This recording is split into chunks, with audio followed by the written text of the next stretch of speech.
Wando, I'm Ellie Grace Goodwin. And I'm Amelia Walker. And thanks for tuning in to this week's episode of Tribe Talk. This week we'll be covering an American missionary, conflicts over the border, and Wando students' favorite things about the holidays.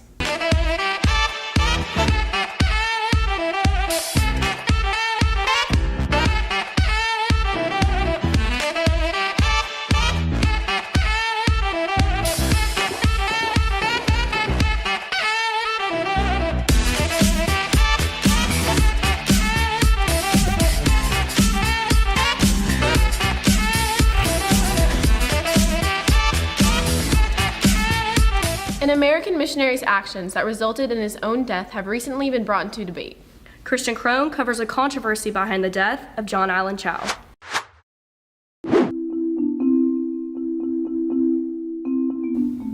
American man John Allen Chau illegally paid fishermen 25,000 rupees so they could take him to the island of North Sentinel. He believed he had received a message from God to convert the tribe to Christianity. The tribe has lived there now for over 60,000 years and has had very few contact with the outside world. In fact, they have no concept of modern reality or technology. In 2006, two fishermen anchored near the island. When their anchor snapped, they drifted ashore and the tribe had quickly killed them in their sleep. In 1981, a ship called the Primrose landed near the island. When they landed, they were met by a hail of arrows by the tribe, as the tribe is very hostile to outsiders. And the ship remains on that shore to this day. You can still see it on Google Maps. With this recent event happening, the island is back to the forefront of news. In fact, the Indian government has made it illegal to travel to the island for two reasons. One, to protect the people of the island, and two, to protect visitors.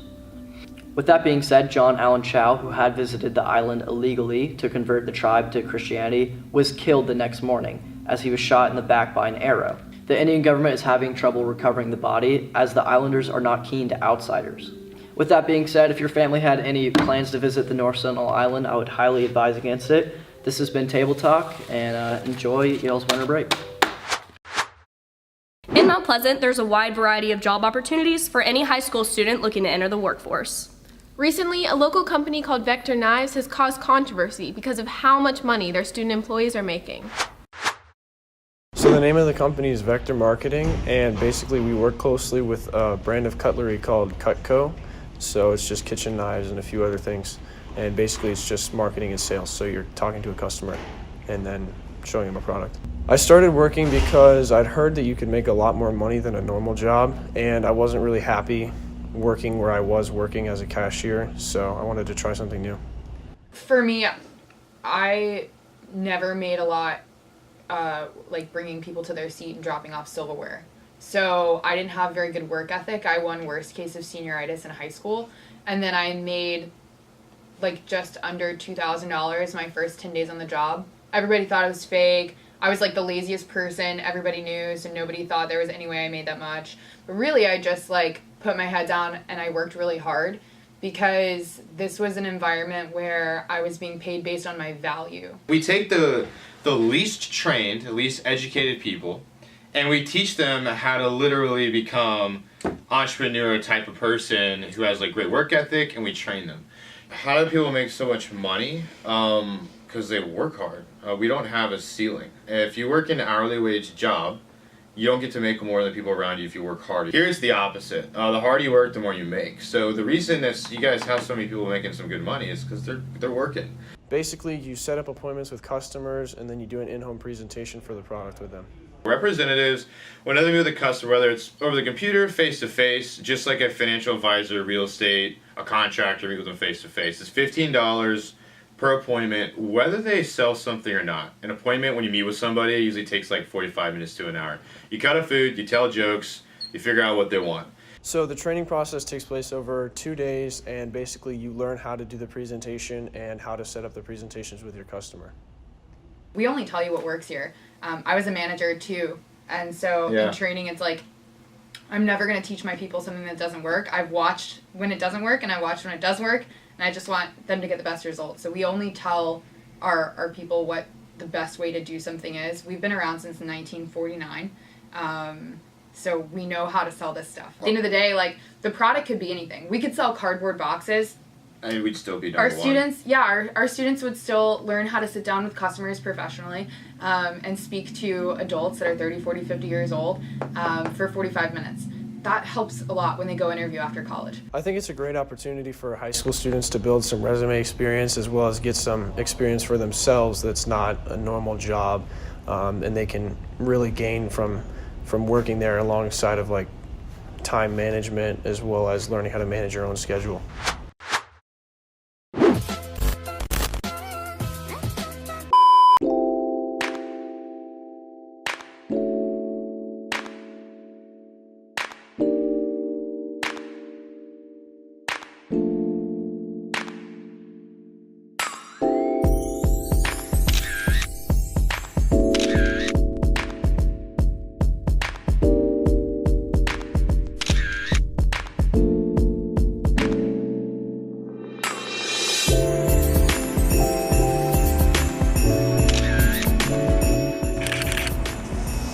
Oh, I didn't see you there. I'm Miss Rinker. Do you want to get better at taking pictures? Join Photography Club. We meet every Friday morning in room L102 at 8 a.m. So the primary goal of the Teacher Cadet program is to encourage academically talented and high-achieving high school students with exemplary interpersonal and leadership skills to just consider teaching as a career. The secondary goal of the program is to develop future community leaders that will be advocates for public education. My favorite thing about Teacher Cadet is probably that we get to go out into the actual real world and experience what we're learning firsthand with actual students and actual teachers and real schools. So that's probably my favorite thing. We need to have better ways to recruit bright individuals to the classroom. We want the best and the brightest to come back and teach our kids because we want those kids to be awesome in the future. I would recommend Teacher Cadet because it has really taught me a lot of leadership skills, not only in the classroom, but just outside of the classroom and being able to work with other people, from students to other teachers and just even classmates. It's amazing, it's challenging, and it is authentic learning. Image editing and animation are two classes that teach basic and advanced skills in Adobe Creative programs. Animation shows students the basics of being an animator and allows them to have control over various projects to create professional and creative animations. Image editing shows students basic and advanced Photoshop skills to create graphic designs and learn the basics of digital photography and editing, and also allows students to become Adobe certified for passing the certification test. The prerequisite for animation is image editing, and the prerequisites for image editing are IBA 1 and Exploring Computer Science. So, if you're ready for a fun class and a head start in a professional industry, try making your schedule better by signing up for image editing or animation today. The Mexican-American border has been a major controversy amongst the American public for quite some time. As thousands of people in migrant camps wait for asylum, tensions are heightened by polarizing media outlets. Van Carlin gives both sides of the story. Over the last month, President Trump has authorized the National Guard to increase security along the Mexican-American border due to the increased number of asylum seekers traveling to the U.S. and Latin American caravans. According to the news outlet USA Today, the wave of migrants coming primarily from El Salvador, Guatemala, and Honduras have been arriving in large groups, sometimes 70 or 100 at a time, and are jamming federal facilities where they're held while their asylum requests are processed. The rise of Latin American immigrants coming to the U.S. has caused controversy amongst the American people for a few different reasons. Those who are more liberal-leaning have argued against Border Patrol separating immigrant families, while those who are more conservative-leaning have said that Border Patrol have acted within their boundaries of jurisdiction because these immigrants have broken American laws. In addition, both liberal and conservative news outlets have contributed bias in their coverage of the Border Patrol, not only to increase their viewer numbers, but also to influence voters towards the Republican or Democrat sides, since this event took place right before the midterms. For example, Fox News reported that, quote, "In the U.S., the president said that he is going to stop this caravan at the border. However, as we know, because the shelters are full, many Central American immigrants and families are being released on a daily basis. Remember, President Trump tried the separation policy of women and children and wasn't able to do that. 1,000 people have applied for asylum here in Mexico, but about 80% of the people here are men under age 35. They are going to have to try and cross illegally, which is, of course, why the president says he might send the military," end quote. while NBC News reported that, quote, "But this small group, hoping for freedom from fear, believes that at the end of this journey, they may become political targets of President Trump, a fear shared by the entire caravan. All of them are well aware that the president has promised to bar them from entering the United States," end quote. Putting all bias and speculation aside, here are some known facts about the events on the border. 1. The number of migrants has risen exponentially since the first caravan started traveling to the border, with more than up to 7,000 migrants. 2. Migrants have been trying to enter the U.S. both legally and illegally, with most families being separated due to the Trump administration's no-tolerance policy. 3. Migrants must apply for asylum in Mexico before entering the U.S. 4. Most migrants are fleeing their countries due to urgent conditions forcing them out of the country. And 5. There have been roughly 397,000 arrested migrants in the 2018 fiscal year, which is far below the record number set in the 1990s and early 2000s when arrests were roughly 1 million per year. Stay tuned with national news for updates, and this has been Finn Carlin reporting for Tribe Talk.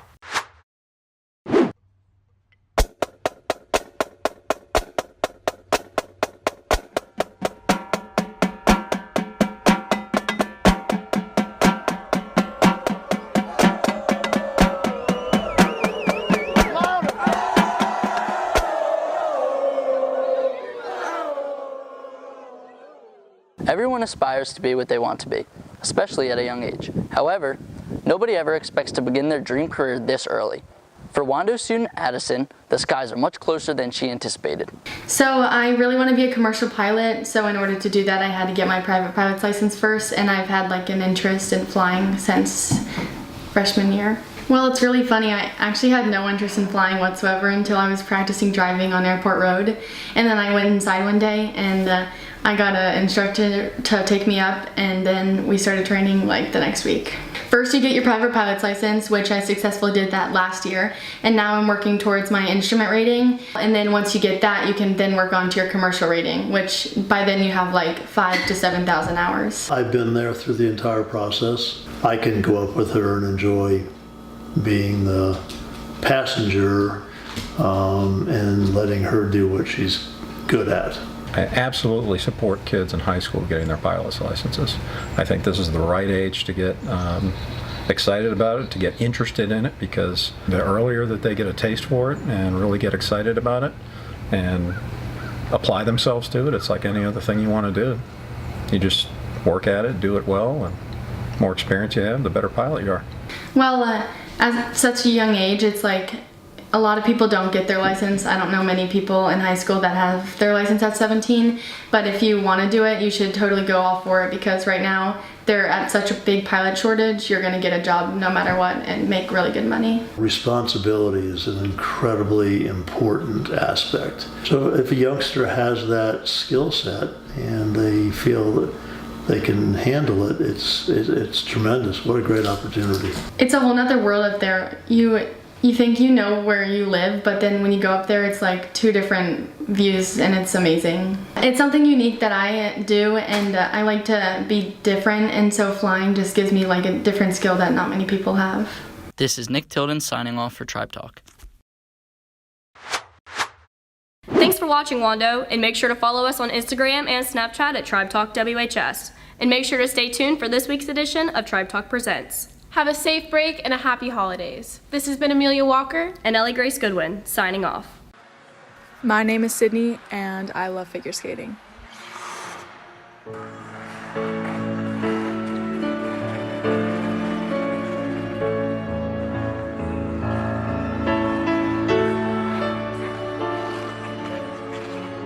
I love skating because it's always made me feel super free. The sound of my blades in the ice or the feeling of wind in my hair is something that I love just because I've been doing it since I was 6.